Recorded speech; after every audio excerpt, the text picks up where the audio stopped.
इस वीडियो में अब हम विभागीय उपक्रमों के लाभों के बारे में डिस्कस करेंगे और इनके लाभों के बारे में डिस्कस करने से पहले एक बार दोबारा से रिकैप करते हैं कि हमने क्या पढ़ा था। विभागीय उपक्रम क्या होते हैं? जो किसी विशेष मंत्रालय और मंत्री के अधीन स्थापित किए जाते हैं। हमेशा एग्जाम्पल अपने दिमाग में लेके आओ। जैसे विभागीय उपक्रम बोला, आपके दिमाग में एग्जाम्पल आना चाहिए। Railway, all India radio, Doordarshan, रक्षा मंत्रालय, ये सब विभागीय उपक्रमों की श्रेणी में आते हैं। ओके, चलिए अब इन विभागीय उपक्रमों से सरकार को क्या फ़ायदा है, आम जनता को क्या फ़ायदा है, समाज को क्या फ़ायदा है, हमारे देश को क्या फ़ायदा है, वो देखते हैं। सबसे पहला फ़ायदा, ये सरकारी आय का स्रोत होते हैं। देखो, जब इनको पैसा सरकारी खजाने से मिलता है, जब हमने इनको पैसा दिया है, जब सरकार ने इनको पैसा दिया है, तो अगर ये कुछ कमाते हैं तो वो पैसा सरकार की आय में ही तो जुड़ेगा।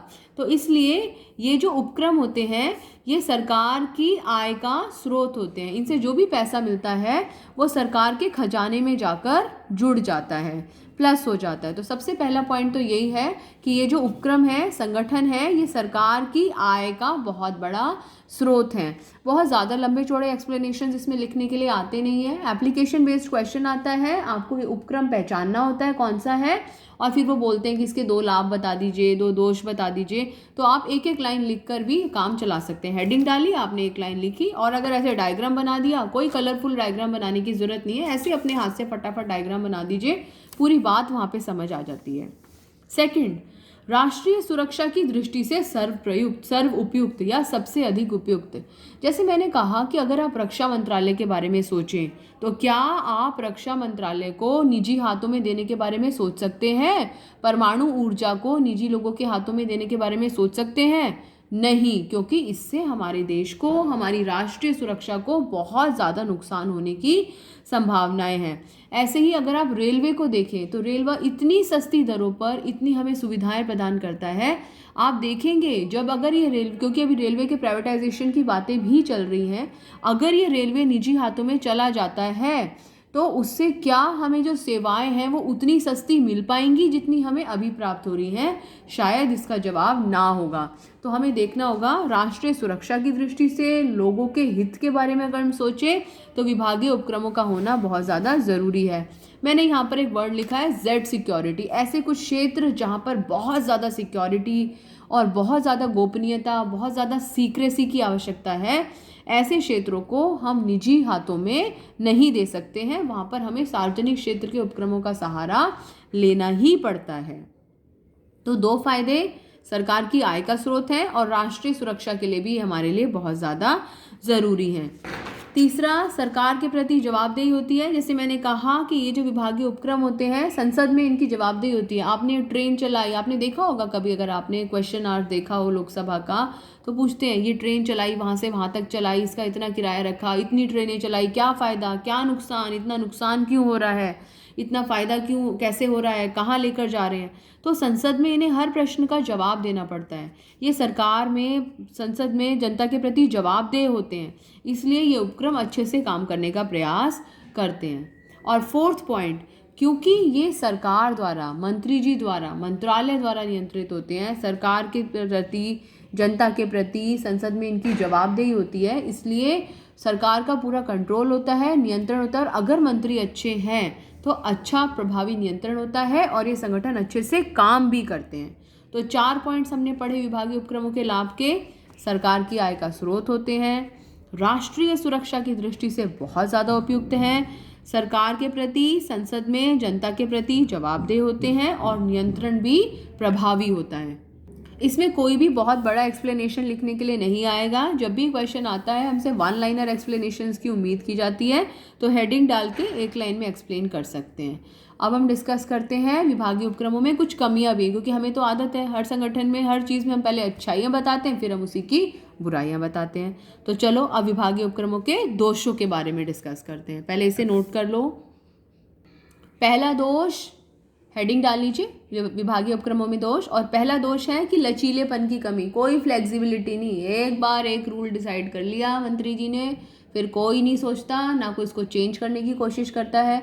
ज़रा दूरदर्शन पे न्यूज़ सुन के देखिए, न्यूज़ का कंटेंट तो इतना अच्छा होता है, लेकिन वो जो प्लेटफॉर्म है, वो तरीका है, कागज़ों पे रीड करते थे, पता नहीं अभी तक लैपटॉप पे या कंप्यूटर पे स्क्रीन पे आए हैं कि नहीं आए हैं, या कागज़ों पर ही लिखते चले आए। तो बहुत पुराने तरीके का इस्तेमाल करते हैं, कोई लचीलापन नहीं है, निर्णय में कोई चेंज नहीं लाते। नंबर 2, निर्णय लेने में देरी, क्योंकि बहुत लंबी चौड़ी प्रक्रिया होती है, डिसाइड ही नहीं करते, कोई डिसीजन लेने के लिए कोई इंटरेस्टेड ही नहीं होता और कोई डिसीजन नहीं लिया जाता।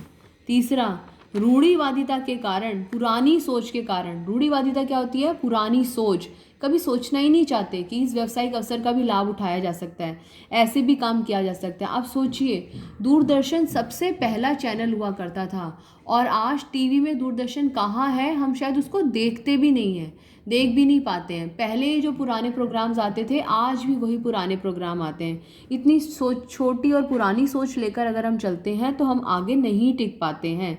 तो रूढ़िवादिता के कारण जो व्यावसायिक अवसर आते हैं, ये संगठन उनका लाभ नहीं उठा पाते। तो 3 कमियां अभी तक हमने पढ़ी, कोई फ्लेक्सिबिलिटी नहीं है, निर्णय लेने में बहुत देरी होती है यहाँ पर, और रूढ़िवादिता के कारण ये व्यावसायिक अवसरों का लाभ नहीं उठा पाते। चौथा और बहुत इम्पॉर्टेंट पॉइंट है लाल फीता शाही। लाल फीता शाही हमको समझना होगा क्या होता है। लाल फीता शाही को इंग्लिश में रेड टेपिज्म भी कहा जाता है। देखिए क्या होता है रेड टेपिज्म, बहुत ज़्यादा नियम और बहुत ज़्यादा कंट्रोल की वजह से निर्णय में देरी होती है। हम चाहें तो इन दोनों पॉइंट्स को एक में भी मर्ज कर सकते हैं, या फिर निर्णय में देरी का कारण बताना चाहें तो आप बता सकते हैं कि लाल फीताशाही निर्णय में देरी का कारण है। और लाल फीताशाही अपने में एक दोष क्यों है? क्योंकि सरकारी संगठनों में बहुत ज़्यादा नियम होते हैं, बहुत ज़्यादा कानून होते हैं जिनका पालन करना पड़ता है। तो अत्यधिक नियमों और नियंत्रण के कारण जो रूटीन वाले काम हैं, जो डे टू डे वाली एक्टिविटीज़ हैं, उनमें भी बहुत ज़्यादा डिले होता है।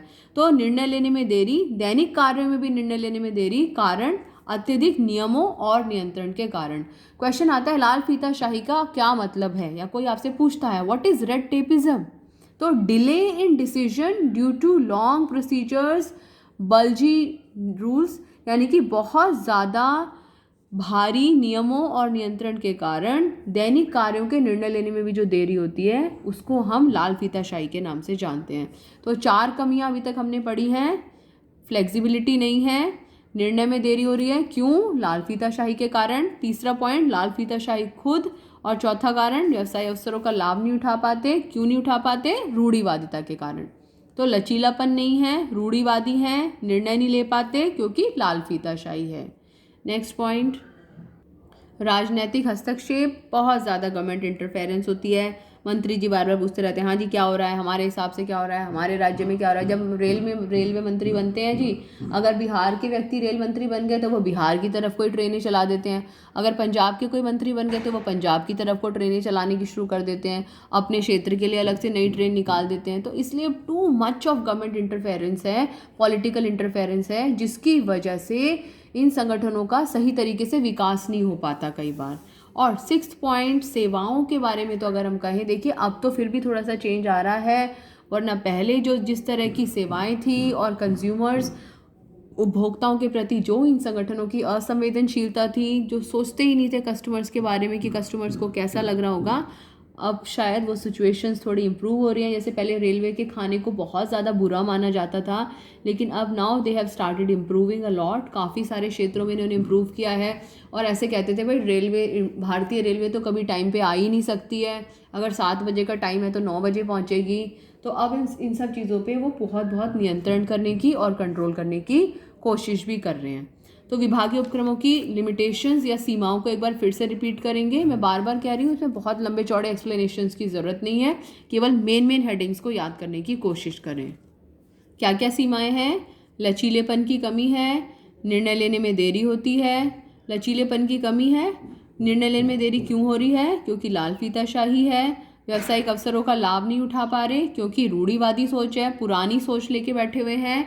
5वां पॉइंट, बहुत ज़्यादा राजनीतिक हस्तक्षेप है, गवर्नमेंट इंटरफेरेंस है, और सर्विसेज की तो उन्होंने वाट लगा रखी है। लेकिन फिर भी हम यहाँ पर इसमें एक लाइन ऐड कर सकते हैं कि अब पहले से बेहतर सर्विसेज देने की कोशिश करते हैं। दूरदर्शन तो बिल्कुल समाप्त होने की कगार पर खड़ा हुआ है, बाकी संगठन बाकी क्षेत्रों में हम कह सकते हैं।